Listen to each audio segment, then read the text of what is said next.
इस वीडियो में हम बात करेंगे 2008 की फिल्म वाइल्ड ब्लड के बारे में, जो लुइजा फरीदा और ओस्वाल्डो वैलेंटी नाम के दो इटालियन एक्टर्स की सच्ची कहानी पर आधारित है।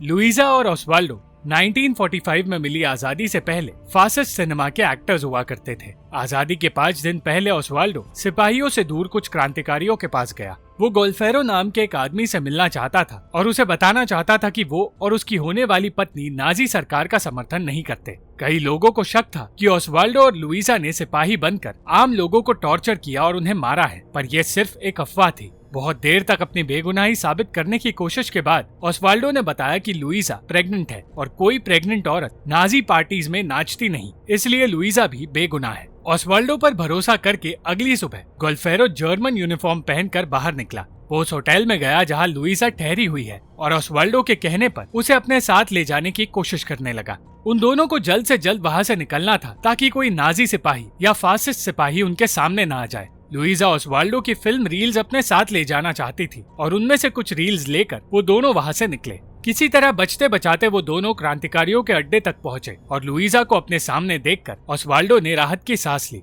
उस दिन से 9 साल पहले ओस्वाल्डो रोम में रहा करता था, जहां वो अजीबोगरीब हरकतें किया करता था। वो एक मशहूर एक्टर था और लुइजा उस दौरान एक छोटी मोटी जूनियर आर्टिस्ट थी। ओस्वाल्डो के कला की लोग इज्जत तो करते थे, लेकिन उसकी हरकतें उसे लोगों की नजरों में पागल साबित कर रही थी। ओस्वाल्डो अमेरिका जाकर फिल्में बनाना चाहता था और इस बीच उसे लुइजा के बारे में बताया गया। लुइजा ओस्वाल्डो की फैन हुआ करती थी और एक एक्ट्रेस बनना चाहती थी, पर ओस्वाल्डो उससे कहने लगा कि एक एक्ट्रेस बनने के लिए उसे एक्टिंग के अलावा भी कुछ चीजें करनी होंगी। ये सुनकर लुइजा वहां से चली गई और तब उसकी मुलाकात गोल्फेरो से हुई। गोल्फेरो एक फिल्म बनाने वाला था और वो लुइजा को उस फिल्म में काम देना चाहता था। उसने बताया कि जिस एक्ट्रेस को उसने चुना था वो फासिस्ट ग्रुप की थी और वो ग्रुप गोल्फेरो को पसंद नहीं करता, इसलिए अब उसे दूसरी एक्ट्रेस को काम देना होगा। लुइजा को लगा कि गोल्फेरो भी ओस्वाल्डो जैसा निकलेगा, पर ऐसा कुछ नहीं था।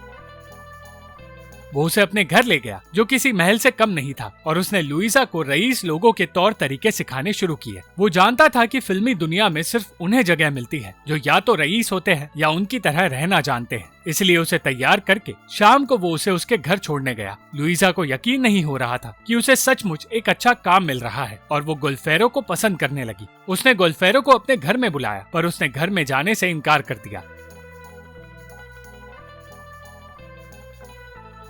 पर जब लुइजा अपने घर में गई तो उसे पता चला कि ओस्वाल्डो उसके कमरे में है और अपने आप को उसका मंगेतर बता रहा है। ओस्वाल्डो लुइजा से माफी मांगना चाहता था, पर साथ ही वो लुइजा के करीब भी आना चाहता था। इस बार लुइजा ने उसे रोका नहीं, क्योंकि वो गोल्फेरो के साथ साथ ओस्वाल्डो को भी पसंद करती थी और उस रात वही रहने के बाद अगली सुबह ओस्वाल्डो वहाँ से जाने लगा। उस दिन लुइजा और ओस्वाल्डो का रिश्ता शुरू हुआ और उस रात के बारे में बात करते हुए आज ओस्वाल्डो गोल्फेरो से कहने लगा कि अगर उस रात गोल्फेरो लुइजा के घर चला जाता तो आज उसकी जिंदगी अलग होती। गोल्फेरो ने 9 साल पहले अपना वादा पूरा किया और उसकी फिल्म की वजह से लुइजा एक कामयाब एक्ट्रेस बन गई।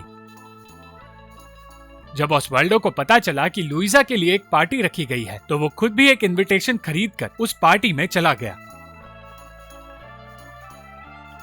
वो लुइजा के साथ डांस करने लगा, पर लुइजा उससे अब भी नाराज थी, क्योंकि वो उसे उन औरतों में से एक मानता था जिनका वो इस्तेमाल कर सकता है। ओस्वाल्डो को लगा कि अब लुइजा उसके पास नहीं आएगी, पर उसी रात लुइजा उसके कमरे में आई और उनका अफेयर जारी रहा। उस रात को याद करते हुए अचानक आज ओस्वाल्डो को नींद से जगाया गया और लुइजा के साथ उसे उस अड्डे से दूर ले जाया जाने लगा। गोल्फेरो के साथी वेरो ने बताया कि उन्हें ओस्वाल्डो और लुइजा को मारने के ऑर्डर्स मिले हैं, पर उन दोनों के दोस्त उन्हें बचाने की कोशिश कर रहे हैं।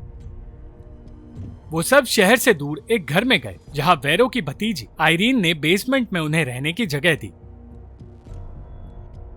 गोल्फेरो का कहना था कि वेरो जानता है लुइजा बेगुनाह है, पर ओस्वाल्डो की बेगुनाही अब भी साबित नहीं हुई है। 9 साल पहले ओस्वाल्डो को ड्रग्स की लत लगी थी और वो ड्रग्स और लुइजा में गुम रहता था, पर वो ये नहीं जानता था कि उस पर नजर रखी जा रही है। उनके इस रिश्ते के बारे में कार्डी नाम के एक आदमी को बताया गया, जो फासिस्ट सरकार के लिए काम करता था और इटालियन सिनेमा का डायरेक्टर था। उस वक्त गोल्फेरो की फिल्मों को बैन किया जा रहा था, क्योंकि वो फासिस्ट सरकार के खिलाफ था। और जब लुइजा ने कार्डी से गोल्फेरो की फिल्म को रिलीज करने की मांग की तो उसने ऐसा करने से साफ इनकार कर दिया और लुइजा के अफेयर के बारे में बात करते हुए उसे बुरा भला कहने लगा। आज गोल्फेरो उसी लुइजा को बचाने की कोशिश कर रहा है। उसने अपने लोगों से कह दिया कि बिना किसी सबूत के वो लुइजा और ओस्वाल्डो को मार नहीं सकते, पर वो खुद भी ये जानता नहीं था कि वो दोनों सचमुच बेगुनाह है या नहीं। इसी बारे में सोचते हुए उसे वो दिन याद आया जब उसे देश से निकाला जा रहा था। तब लुइजा उससे मिलने आई और कहने लगी कि उसे क्रांतिकारियों की तरह जीना नहीं चाहिए। ये बात गोल्फेरो को अजीब लगी थी और उसे लगने लगा था कि लुइजा भी फासिस्ट सरकार का समर्थन करती है। लुइजा ओस्वाल्डो के साथ रहने लगी थी और उसके जुए की लत से परेशान हो गई थी। जुआ खेलते हुए वो अपने सारे पैसे हारने लगा और जब उसके पास कुछ नहीं बचा तो उसने लुइजा का सौदा किया। खुशकिस्मती से वो इस बार हारा नहीं, पर उसकी इस हरकत से लुइजा नाराज हो गई। ओस्वाल्डो ने कह दिया कि उसने जानबूझकर ये हरकत की क्योंकि वो लुइजा और गोल्फेरो के बारे में सब कुछ जानता है। इस बात को लेकर उन दोनों के बीच बहस हुई, पर जल्द ही उनका झगड़ा सुलझ भी गया। कुछ साल गुजरे और 1940 में लुइजा अपने और ओस्वाल्डो के बच्चे को जन्म देने की तैयारी करने लगी। तब उन्हें पता चला कि उनके देश में जंग छिड़ गई है और ये जंग मुसोलिनी की सरकार और आम लोगों के बीच छिड़ी है। ओस्वाल्डो का मानना था कि उनके बच्चे के जन्म से पहले ही ये जंग खत्म हो जाएगी, पर फिर कुछ दिनों बाद उन्हें पता चला कि उनका बच्चा जिंदा नहीं बच पाया। जंग तो खत्म नहीं हुई, पर लुइजा और ओस्वाल्डो उस दिन के बाद बदल गए। आज जब आयरीन उन दोनों को खाना देने आई तो उसे पता चला कि ड्रग्स के लत की वजह से ओस्वाल्डो की तबीयत बिगड़ती जा रही है।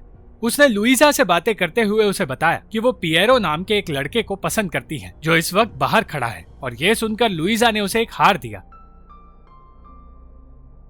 वॉर के दौरान इटालियन सिनेमा के लोग मुसोलिनी के साथ थे और फासिज्म को सपोर्ट करते थे। ओस्वाल्डो भी उन लोगों में से एक था, पर वो सिर्फ काम पाने के लिए उनके बीच रह रहा था और सिर्फ कार्डी जानता था कि ओस्वाल्डो मुसोलिनी को सपोर्ट करने का नाटक कर रहा है। पर उसने बताया कि वो अपनी नौकरी छोड़ रहा है और उसने अपनी जगह ओस्वाल्डो को डायरेक्टर बनाने का फैसला किया है। उसने बताया कि एक डायरेक्टर उस देश के नेता की तरह जिंदगी जी सकता है और जब चाहे जहाँ चाहे जा सकता है। कार्डी चाहता था कि वो लुइसा को लेकर इस देश से दूर चला जाए क्योंकि वो जानता था कि इस देश की सरकार का अंत होने वाला है। जैसे ही ओस्वाल्डो वहां से निकला, कार्डी ने गोली मारकर अपनी जान दे दी। 3 साल गुजरे और ओस्वाल्डो अपने नए पोजीशन के मजे उठाने लगा, पर इस बीच उसे ये भी एहसास हुआ कि उसका देश डूब रहा है। ओस्वाल्डो की फासिस्ट सिपाहियों से दोस्ती होने लगी और उससे कहा गया कि उसे अपनी पहचान और पॉपुलैरिटी का देश के लिए इस्तेमाल करना चाहिए। अपने दोस्त बोर्गीज की बात सुनकर ओस्वाल्डो पॉलिटिक्स का हिस्सा बनने की तैयारी करने लगा और उसके इस फैसले से लुइजा खुश नहीं थी।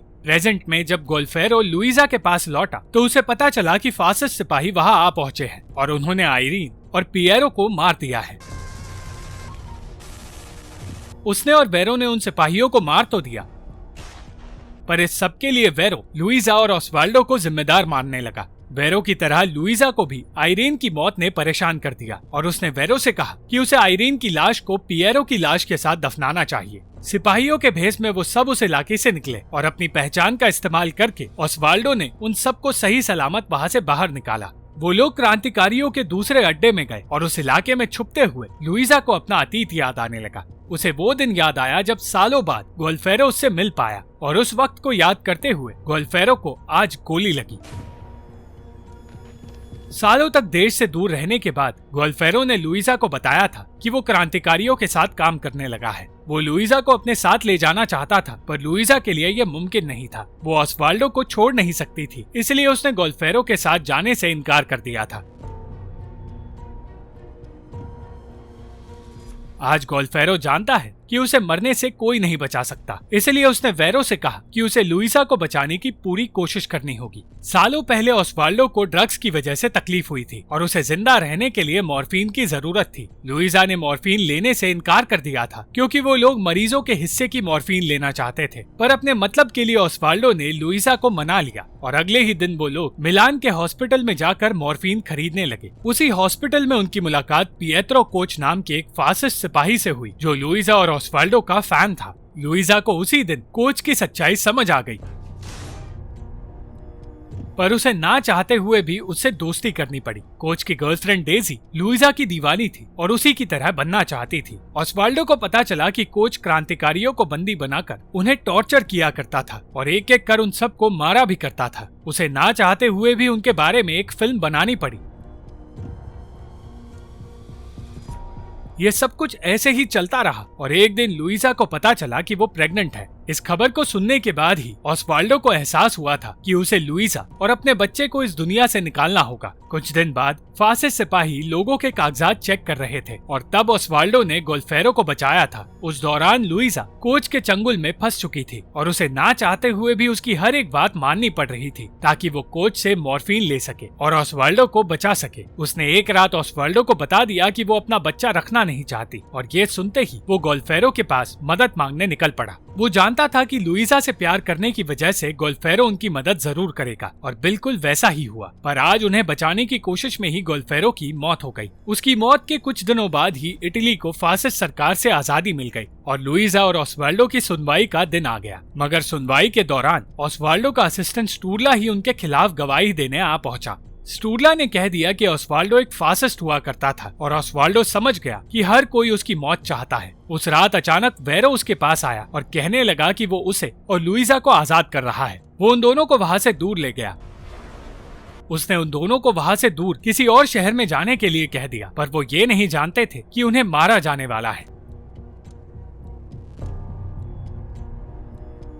उसी रात लुइजा और ऑस्वाल्डो दोनों को मार दिया गया और वेरो अपने दोस्त से किया वादा पूरा नहीं कर पाया।